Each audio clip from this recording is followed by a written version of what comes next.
Olá, pessoal, este é mais um Fala Carlão. Fala Carlão sempre na prateleira de cima do agronegócio brasileiro. Aqui do meu lado hoje, um prateleiraça de cima, meu grande amigo Marcos Mantelato, que há tempos eu estou querendo trazer ele aqui nesse novo formato de Fala Carlão. Ô, Marcos, obrigado pela sua presença aqui, viu? Carlão, eu que agradeço, é sempre muito bom falar contigo, né? É um prazer estar contigo pessoalmente e falar contigo no Fala Carlão. Maravilha. O Marcos Mantelato é o seguinte, eu tenho uma relação com ele de longuíssima data, ele já foi nosso cliente do Grupo Blick na época da Belma, ele foi presidente da Asbran 2 vezes, ele é um cara que toca violão, canta, é um cara humano, uma pessoa fantástica. E então, só para não deixar você sem esse preâmbulo aqui que eu mesmo queria fazer, eu queria que você começasse a história do começo, como tem sido aqui sempre, aqui no Fala Carlão. Eu peço que os meus entrevistados falem coisas do tipo singelas, de onde nasceu, quem era seu pai, sua mãe, o que você fazia. Você tem uma história bonita, eu queria que você começasse por aí. Tá, vamos lá. Bom, eu sou piracicabano, nascido e criado em Piracicaba, sou torcedor do 15 Piracicaba, né? E me formei na Exalc, né? Me formei em 1989, na Exalc. Algo que, assim, realmente transformou a minha vida. Foi algo maravilhoso, pelo conhecimento que me foi proporcionado, pelas pessoas com quem eu convivi, professores, colegas, enfim, foi uma época muito pródiga. E, bom, aí eu acabei me formando e saí de Piracicaba para desenvolver um projeto no empresário de São Paulo, que tinha uma propriedade perto da sua, em Porangaba, em Bofete, e ele tinha um projeto de produção de 300 quilos de provolone por dia na fazenda. E era uma fazenda de corte, então fui lá para transformar essa fazenda de gado de corte para produção leiteira e aí iniciar o projeto de produção de queijos. Cheguei até a fazer 70 quilos de mussarela, mas não cheguei a fazer o provolone na época. O Maurício Bellodi, que nós estudamos juntos na Exalc, a gente sempre havia trabalhado juntos em comissão de formatura, em viagens oficiais e tudo mais. 6 meses depois que eu havia saído, um pouco mais, ele saiu da escola e um dia ele me ligou dizendo o seguinte, que nós tínhamos, ele tinha, a família, o pai, né, a família tinha uma propriedade, uma fazenda em General Salgado, lá perto de São José do Rio Preto. E o prefeito da época, Norival Cabreira, estava desenvolvendo um distrito industrial lá na cidade. Ele me ligou falando, vamos fazer um projeto, uma fábrica de ração, suplemento, alguma coisa? Então, a ideia inicial foi dele. Vamos lá conhecer o lugar? Eu falei, vamos. Saí da fazenda um dia, a gente se encontrou. Chegamos lá, era um pasto de égua, não tinha nada ainda, né? Tudo aquilo, nada, absolutamente nada. Mas a gente foi até uma mesa de bar e aí a gente tomou a decisão de que lá seria instalada uma pequena indústria de suplementos. Né? E junto conosco veio um outro tio dele, também Bellodi, né? Dr. Valdo Bellodi, que foi o nosso, eu diria, nosso tutor por um bom tempo. E, bom, aí nós desenvolvemos, né? Fomos lá, iniciar todo o projeto e a gente foi para desenvolver a marca. Qual seria a nossa marca? Olha, deixa eu te falar o seguinte, agora eu vou te interromper aqui, antes de você falar disso, o seguinte, eu quero falar duas coisas, né, que eu não falei aqui ainda, que é o seguinte, a primeira coisa é dizer para você o seguinte, que a primeira vez que eu fui assistir uma partida de futebol na minha vida no estádio, foi no estádio Independência, do 15 de Piracicaba, uma partida entre o 15 de Piracicaba e o meu time, a Sociedade Esportiva Palmeiras, e eu tive a infelicidade de sair de lá com um placar de 1-0, gol do Fio, um golaço que ele fez, quase de fora da área, assim, show de bola. Então, não esqueço nunca desse episódio. Então, eu queria compartilhar com vocês aí que eu tenho uma história aí de Piracicaba. E a outra conversa, aliás, outra história, eu sou técnico agrícola formado em Rio das Pedras, então todos os meus professores eram aí de Piracicaba. E a outra história que eu não apresentei, que eu só não disse para todo mundo, que o Marcos Mansvelato foi um dos fundadores da nossa querida empresa chamada Bellman, que depois teve aí sua história e foi adquirida pela Trau, etc, etc, etc. Então, agora, fazendo isso tudo, agora vamos voltar de novo no tempo e você continua a sua história aí, direto lá do bar de General Salgado, é isso mesmo?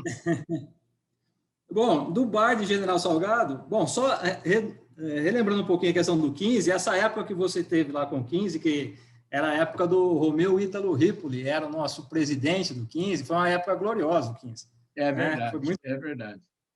Voltando aí no bar de General Salgado, a partir daí a gente tomou a decisão e começamos a fazer o trabalho. E ao desenvolver a marca, a gente teve várias possibilidades, ideias que o pessoal da empresa de comunicação nos apresentou, mas uma particularmente foi chocante. Ele pegou os dois sobrenomes, Bellod e Mantelato, e Bellman apresentou algo que não tinha, né? Era uma marca absolutamente nova. Uhum. Mas, assim, foi um amor à primeira vista, né? E foi essa marca que a gente escolheu e com ela a gente acabou desenvolvendo um negócio. Maravilha. Um negócio de quantos anos, Marco? Carlão, nós ficamos com a empresa por 20 anos. Né? E depois nós vendemos a empresa para a Nutrec, né? Uhum. Uma marca de segmento dela era a Trau Nutrition. Uhum. Então, 20 anos, sendo 12 anos em General Salgado e 8 anos em Mirassol. Né? E foi uma experiência muito legal, né? E uma sociedade muito, muito bacana. E depois entrou o Marco Balsalobre, o Ranieri, né? Então, assim, foi uma história bem vivida, bem legal, de amizade, de respeito, de buscar fazer, assim, participar desse mercado da suplementação, que a gente sempre acreditou muito, né? De uma forma bem profissional, né? Então, acho que talvez esse nosso legado dessa época que a gente esteve lá à frente da empresa, né? Então, foi... Deixa eu te falar, como é que é? É uma pergunta, assim, eu tenho curiosidade de saber, porque como é que é para o criador de uma empresa? E eu lembro de ter visto algumas fotos da primeira fábrica, ali vocês mesmo na lida lá, um negócio que começou, vamos dizer assim, eu diria que como quase todo grande negócio começou pequeno. Como é que foi a decisão de vender? Eu te falo porque uma vez eu tive uma resposta de um banqueiro amigo, nós talvez você até conheça, o Luiz Saavedra, lá da Bolívia, e o Luiz contando a história de quando ele vendeu o banco, e ele falou que a primeira vez que falaram para ele, nós queremos comprar seu banco, ele deu a seguinte resposta: rapaz, o banco é como um filho meu e os filhos não se vendem. E aí os caras falaram, mas espera aí, mas a gente quer pagar tanto. Aí ele disse assim, mas os filhos, a gente pensando bem, eu acho que dá para vender os filhos. Eu queria saber o seguinte, como é que é a dor de vender um negócio que vocês começaram aí? Como é que foi isso?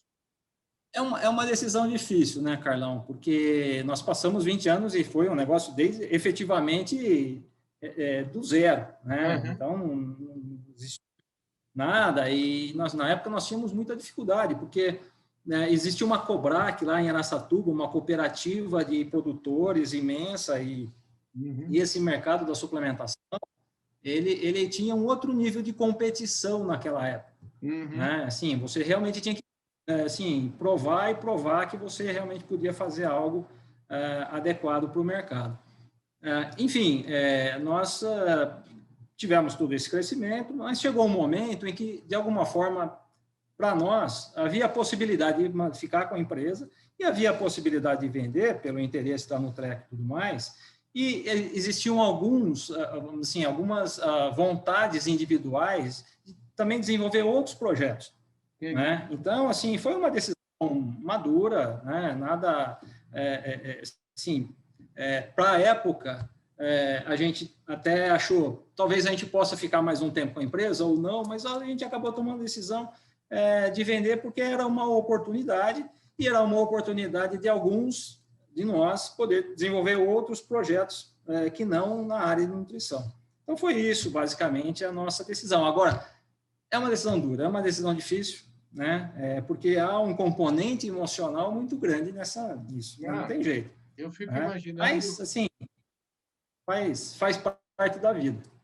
Pois é, e você ainda teve um tempo, né? Você continuou no negócio e eu me lembro da sua, vamos dizer assim, da sua despedida, você tocando violão lá, foi uma coisa emocionante. E aí a pergunta que eu quero te fazer é como é que foi deixar de ser um empresário para virar um executivo do negócio e depois já emendando aí nos novos projetos. No seu caso, eu queria que você falasse um pouquinho do que você anda aprontando aí, Davi. Bom, Carlão, eu acabei conhecendo dois mundos.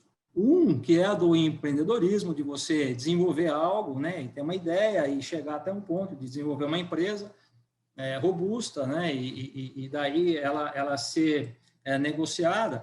E o outro lado, conhecer esse mundo corporativo, né, que também foi muito importante para mim, porque assim é um outro aprendizado, é um outro negócio, é um outro formato, né, mas que acho que me ajudou bastante a entender algumas coisas, talvez, e até aprimorar aquilo que eu poderia ter feito de forma diferente no passado.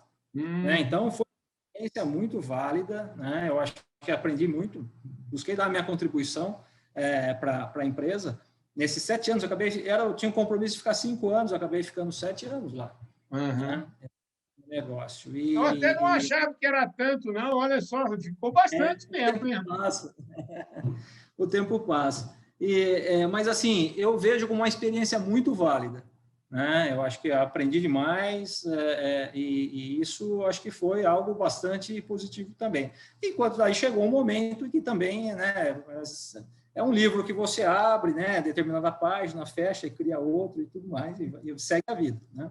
Então, acho que de alguma forma ficou um legado, a empresa está bem, a marca está bem lá, né, na trave, e eles estão dando continuidade, está tudo ótimo.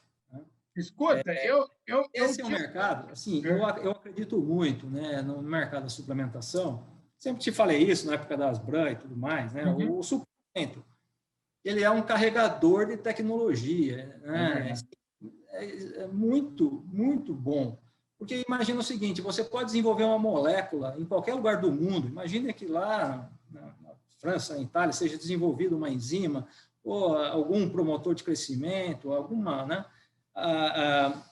Algum aditivo em que você pode, alguns meses depois, ele já pode estar aqui no Brasil, suponho que seja desenvolvido lá, ou desenvolvido aqui mesmo, né? Temos muita competência para desenvolver esse tipo de material também. Mas, assim, ele chega, você coloca num suplemento, esse suplemento pode ir até lá, por exemplo, no estado do Pará, andar 400 quilômetros de terra, ir numa fazenda, num retiro, e aquele animal ter acesso àquela tecnologia que foi desenvolvida num coxo, né, de um consumo que ele mesmo as empresas hoje têm um know-how bastante significativo, bastante interessante para estabelecer faixas de consumo do suplemento. Então, aquele animal vai ter acesso, né, a uma tecnologia global. E quem levou isso? Foi o suplemento. Então, é um mercado que eu acredito bastante, desde o início. Eu acho que a pecuária acabou se beneficiando muito dessa tecnologia, né? Marcos, deixa eu te falar, escutando você falar agora, principalmente suas últimas frases aí, vamos dizer assim, você está numa conversa institucional de quem foi 2 vezes presidente da Asbran. E aí eu queria que você falasse um pouquinho. A Asbran, para quem não sabe, eu acho que todo mundo que assiste aqui o nosso canal deve saber que é a Associação Brasileira das Indústrias de Suplementos Minerais. Nós, inclusive, fizemos no começo de dezembro, era para ser uma semana, acabou virando 2 semanas especiais sobre nutrição, onde a gente entrevistou várias pessoas e tal. E aí eu queria que você falasse, que você tem boas histórias, você conheceu, vamos dizer assim, foi presidente 2 vezes. Eu queria que você contasse um pouquinho esse início das Bram. Me fala um pouquinho dessa conversa. Sim, eu me lembro bastante, Carlão, da nossa primeira reunião. A primeira reunião foi a chamada de 7 ou 8 empresas, uma conversa para eventualmente montar uma associação, né? Mas, na época, um era extremamente desconfiado do outro, né? A primeira reunião foi num hotel, perto do Adoro, lá na Rua Augusta, em São Paulo. E, assim, você saía da mesa, você levava seu copo, com medo do pessoal colocar um laxante. Era um medo da competição, né? E, na verdade, a gente viu que, assim, é possível absolutamente competir e cooperar, né? E a Asbram, ela nasceu com esse espírito de união, de cooperação, e ela foi tomando corpo. Hoje, há muitos anos, ela é a empresa, assim, a entidade representativa do setor, né? Vieram aí os sócios correspondentes, fornecedores e tudo mais, né? A Beth faz um excelente trabalho e a entidade cresceu muito. Então, assim, nesse tempo, eu acabei ficando lá praticamente 15 anos, né?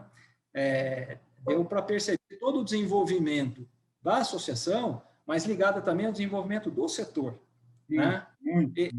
O setor, ele teve uma chave de mudança. Quando foi, Carlão? O setor, na época, final dos anos 80, praticamente quando a gente iniciou, um pouquinho antes até, ele passou a ter um trabalho de desenvolvimento mais intenso. Antes disso, lá atrás, teve um mérito muito grande, por exemplo, da Tortuga, que abriu todo esse mercado com suplementos minerais. Mas o que aconteceu em final de 80 e depois na década de 90, principalmente? Primeiro, as empresas foram se estruturando para desenvolver produtos, e inclusive com atendimento técnico. E aí, na mudança aí de 1994, houve primeiro uma estabilidade da moeda. Era uma reserva de valor que ele não precisava, né? Assim, ele saía de um leilão e ia para o outro, no final da semana estava com 7 marcas no lombo, né? E o que aconteceu? Houve a estabilidade da moeda, ou seja, era necessária a produção, e houve um aperto, vamos dizer assim, do INCRA com relação a índice de produtividade. É necessário produzir mais para manter a terra produtiva. O boi deixou de ser uma reserva de valor em dólar, em moeda de alta inflação, para um momento de não inflação. E, além disso, e por último, o perfil do pecuarista foi mudando. O pecuarista tradicional, que a única atividade dele era a pecuária, e entrou nesse mercado, vamos dizer assim, outras pessoas que tinham, de alguma forma, um primeiro negócio bem sucedido. Eu era empresário, era um profissional liberal, enfim, que tinha já um negócio, e ele passou a ter atividade pecuária como segundo negócio, pecuária de corte. Com isso, ele trouxe também esse interesse em medir, né, toda a produção, em usar tecnologia. Então, esse novo formato de negócio é que fez com que o mercado como um todo crescesse, né? E isso já entrando nos anos 90 final de 90 para 2000. Foi aí que houve daí a expansão muito grande dos proteico-energéticos, né, que passaram a ter uma facilidade maior de levar a tecnologia, né, os aditivos. Então, esse mercado ele acabou tendo todo esse desenvolvimento, e a Asbram foi também acompanhando esse desenvolvimento. A Asbram e também as outras entidades, o Sindicações, por exemplo, o porta-voz do setor faz um belíssimo trabalho, sempre fez, né? Claro. Nem muito legal. Então, assim, a gente teve a sorte de alguma forma, poder ter essa confluência de fatores, de tal forma que, assim, tudo isso acho que ajudou a pecuária a mudar de patamar, né? Em termos de produtividade, né? De lotação por hectare, enfim, ela realmente deixou de ser uma atividade extrativista para ser uma atividade de produção, de competição com a agricultura, né? Então, e hoje você tem aí as integrações, floresta, pecuária e tudo mais. Então, assim, eu acho que é bem legal. É uma história boa. O Marcos, história boa passa, o tempo não passa, ele voa, viu? Para fazer uma rima aí. Então, Tá. queria te falar o seguinte, que o nosso tempo já acabou faz alguns minutos já, mas eu estou achando tão boa a sua história aí. E para acabar mesmo agora, eu queria te perguntar o seguinte, sair um pouquinho das Brãs, sair um pouquinho, eu queria saber o seguinte, por onde anda o Marcos Mantelato? Então, aproveita aí esse minutinho final e dá uma dica para nós aí do que você anda fazendo. Quando é que a gente vai tê-lo de volta? Eu continuo em Valinhos, né? Aqui eu virei um pé de figo com raiz bem profunda, né? Já moro aqui há muitos anos.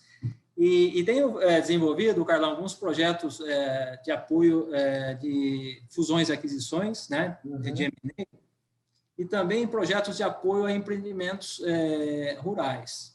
Uhum. Vou dar um exemplo para você. Assim, desculpa o tempo, talvez esteja meio lotado, Não, mas... não, por favor. O exemplo é a coisa que a gente mais precisa, viu? O que eu mais sofro aqui é quando vem gente que conta uma boa história, mas não dá muito exemplo, rapaz. Eu gosto de exemplo.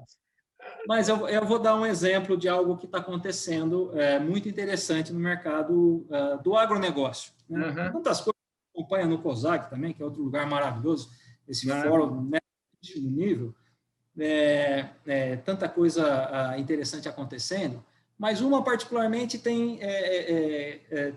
gente tem notado e a gente tem desenvolvido algum trabalho aí. Hoje você pode ser sócio de um empreendimento rural com R$100. R$100. Como? Estão sendo desenvolvidos, já foram abertos já está rodando, e estão vindo outros, fundos de investimento imobiliário, né, no qual se capta um recurso para investimentos em empreendimentos rurais, né? Esse recurso ele é destinado ao proprietário rural, que vai adquirir outras áreas, enfim, e ele arrenda aquela área passa a ter vamos dizer assim, uma geração de dividendos para investidores urbanos que queiram trabalhar de uma forma rural. Então, isso tem feito, eu acho que é algo que deve crescer bastante, né? E vai gerar um nível de recurso, um nível de conhecimento até do próprio público urbano, né, mais próximo do rural, né? Como diz a Globo, o agro é tech e é pop, né? E de fato hoje não existe, por mais que se coloque isso, né, às vezes, mas não existe mais a diferença de públicos rurais e urbanos. Nós somos todos, né, produtores e consumidores de alimentos, né? É uma grande, inclusive eu sempre falo que é uma grande perda de tempo a gente ficar falando disso, que eu até fiz uma palestra aí num evento no dia 15 de dezembro, lá falando sobre isso, né? A gente ficou uma perda de tempo total, né? Eu falo assim, quem é do rural consome um monte de produto urbano, quem é do urbano consome o rural, nós somos todos parte de um todo só, e eu acho que assim, a gente precisa parar de perder tempo e de muitas vezes achando problemas onde eles não existem, né? Exatamente. Não, estamos todos na mesma nave. Mas uma forma de aproximar o público urbano, vamos dizer assim, do agro, né? Essa eu acho que é uma forma bastante interessante, inclusive de investimento. Então é algo que a gente está aí buscando apoiar também, né? Nesse mercado. Bacana. Hoje os fundos imobiliários são vamos dizer assim, uma importante, vamos dizer assim, do povo, como diz o Paulo Guedes, daquele povo que ficou órfão da renda fixa, está todo mundo indo lá para a B3, para a Bolsa e comprando, ou você compra ações, ou compra fundo imobiliário, ou ações americanas, né? Ou o fundo imobiliário americano, né? Assim? Exatamente. Mas é isso. Tenho, assim, na pandemia eu desenvolvi algumas novas habilidades. Uma que eu desenvolvi foi lavar louça. Não aguento mais lavar louça, mas não sou feliz lavando louça, não. Olha, deixa eu te falar, eu até lavo louça, eu faço isso de vez em quando, mas a minha especialidade mesmo é enxugar a louça, viu? Tá certo. Cada um com a sua vocação. Cada um com seus problemas, como diz a Vera, você entendeu? Cada um com seus problemas. Meu problema é enxugar a louça. Ô, Mantelato, deixa eu te falar, infelizmente o tempo acabou, a gente precisa encontrar mais para a gente trocar mais ideias, saber desses projetos seus. Vamos ficar em contato. Eu queria colocar aqui o Fala Carlão, a nossa plataforma Agro Revenda aqui. Inclusive, a plataforma Agro Revenda tem até uma ordem minha lá para o pessoal que faz o conteúdo, falar assim, gente, vamos trazer o mercado financeiro aqui para dentro. E já temos muita gente do mercado financeiro aqui, até um pessoal aqui, ó, esse pessoal aqui da Terra Magna, um pessoal que está financiando a distribuição. Enfim, o mercado financeiro precisa efetivamente aumentar sua participação no agronegócio. Aliás, o agronegócio precisa conhecer melhor as ferramentas do mercado financeiro, e eu acho que isso vai acontecer. Eu acho até que é uma vergonha nossa, né, do agronegócio, talvez o maior agronegócio do mundo, e a gente tem 5 empresas do agro listadas na Bolsa de Valores, e ainda é uma coisa... Tem muito por fazer ainda, né, Mantelato? Mas teremos mais. Acho que tem tudo a seu tempo, né, Carlão? Com certeza. Querido, e tudo ao nosso tempo, e o nosso tempo acabou. Obrigado pela sua presença aqui, viu? Eu que agradeço, Carlão. É sempre bom falar contigo, né? É assim, você faz uma conexão agradabilíssima, né, com todos. É muito legal. Obrigado mesmo. Obrigado pela oportunidade e sempre bom falar contigo. É isso aí, gente. Eu que agradeço. O Marcos Mantelato é da prateleira de cima do agronegócio brasileiro, agora também em M&A. Ele está aí mexendo com fundos imobiliários. Vai ser muito legal. A gente vai ouvir muita conversa dele por aqui ainda. Eu queria agradecer você que ficou até agora aqui no nosso canal, nessa entrevista ótima aqui do Marcos Mantelato. Aproveita e faz o seguinte, se inscreve aí no nosso canal, aperta o sininho aí para você receber as nossas notificações, deixa o seu like, deixa o seu comentário e, principalmente, você vai fazer igual o Marcos vai fazer, tenho certeza. Compartilhe esse vídeo com todos os seus amigos. Um forte abraço e eu vejo todos vocês no nosso próximo programa.